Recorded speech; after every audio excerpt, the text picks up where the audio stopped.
Hello everybody, welcome back to the channel. This is just another little tips and tricks video. I'm going to do one for each of the parks at Walt Disney World. So this one it's all about Magic Kingdom. So my first trick, you might have heard it before I'm sure, but if you want to get early access into the park, maybe you're not staying on site, things like that, if you just want to get in early, book a reservation at one of the breakfasts. Crystal Palace, be our guest, they're probably the most popular.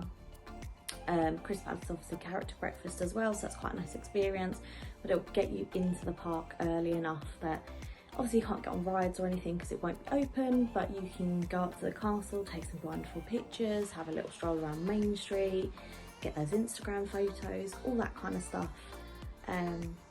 But yeah, so book a breakfast, get into the parks early, make the most of your day, start your day out in a wonderful way anyway with having either a character dining or a nice breakfast before entering the parks, and get to have all that time to yourselves.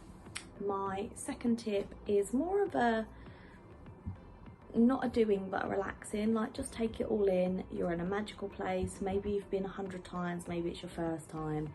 But there's so much to see and do in the Magic Kingdom park that it can be a bit overwhelming.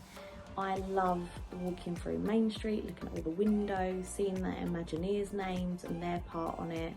You've got things with nods to Walt Disney and obviously Roy Disney as well. So take a minute, like take it all in, look at the little sort of, you know, as you're stepping into one world or one land from the other, see all the different intricate details that the Imagineers have made, you know, to make it that much more immersive. You know, we always make sure that we take a little seat on the hub grass during the day.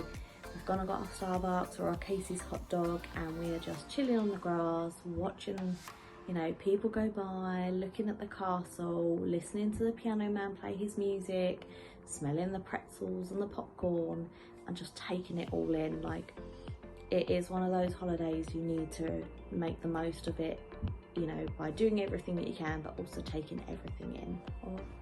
Number 3, all about rides. So make the most of your days, whether that's rope dropping, plan it out, make what's most important to you do on a list to do for rides.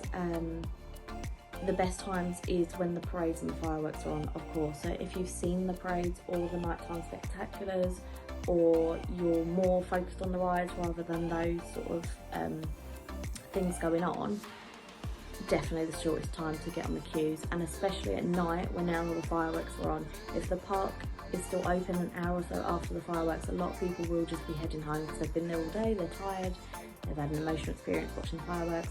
Go get on those rides. You know, you can hop from Pirates of the Caribbean over to Thunder Mountain, all the way into Fantasyland, do Seven Dwarfs Mine, Space Mountain, etc. Hit all those big rides when things are going on in the park, where most of the crowds are gathered. So that 3 o'clock parade is a great time to get on the rides. That nighttime show, best time to get on the rides if that is what your main goal is. Number 4, speaking of fireworks, I love watching the fireworks no matter how many times I've been. I love seeing the castle projections, but if you have seen the fireworks before, you're not as fussed about the castle projections, you can watch the fireworks in so many different places. You can even watch them from the beaches at Grand Floridian and Polynesian. We actually were in Adventureland. We went to Aloha Isle, got a Dole Whip, and we could see the fireworks, we could hear the music, and there was no one around us. So if you suffer with anxiety, maybe crowd anxiety, maybe you're a bit nervous of that, or you have, you know, additional needs where crowds aren't your thing, but you still want to get enjoyment from the fireworks, there's so many different places that you can watch them in Magic Kingdom. You can watch them from behind the castle sort of area, not where it's blocked off obviously. You can watch them in the different lands, or you can watch them from, you know, out the front or on the beaches at the hotels. So you still get to see that experience, you still get to hear the music. It's still an emotional experience for some people, and for us, yeah, I loved it. Like, I'd seen the fireworks, so I knew what to expect, but to be able to just stand eating our Dole Whip, no one around us, seeing the fireworks in the background, and then we just hop straight onto Pirates of the Caribbean. So yeah. Number 5, this all kind of ties in, so after the fireworks, if you are thinking of getting an Uber home,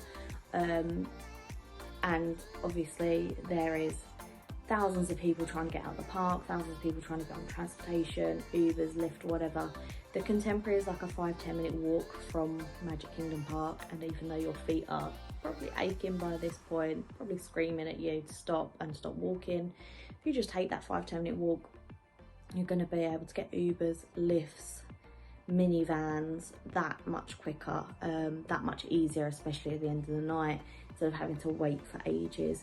So just that extra 5-10 minute walk can get you over to the hotel. It's going to be quieter, and you're going to have an easier job of getting someone to pick you up rather than the massive queue of people outside Magic Kingdom. So I am a big geek for all things behind the scenes, Disney information, how the rides work, cast member stories, Imagineers. I love all that sort of stuff. Hidden Mickeys, I love it all. And we were really lucky to do a backstage tour on our last trip in November.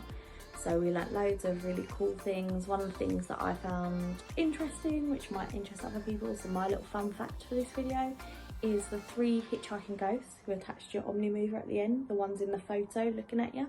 They are called Ezra, Gus and Fergus. Don't know why they're called that, but that is what they have been named. So those 3 hitchhiking ghosts have got names, they are people, and they want to share the rest of your journey with you. But that's my little fun fact. Thank you for watching. Please subscribe, like the video. If you've got any comments or fun facts yourself or tips, put them in the comments below, and we will see you again.